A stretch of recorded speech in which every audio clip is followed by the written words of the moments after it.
Hey guys, welcome back to the channel.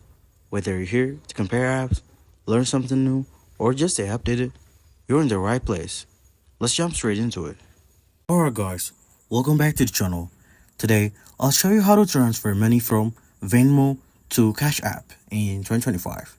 It's a straightforward method since these apps don't link directly. Let's dive in.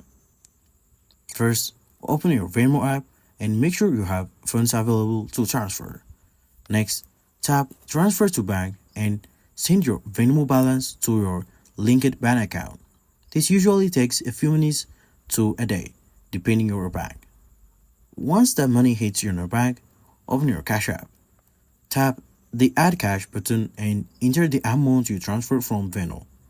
Confirm to add that money from your linked bank account to your Cash App in balance. And that's it. You've successfully moved money from Venmo to Cash App using your bank as a middleman. If this helped, hit like, comment, any questions, and subscribe for more easy guides. See you in the next time.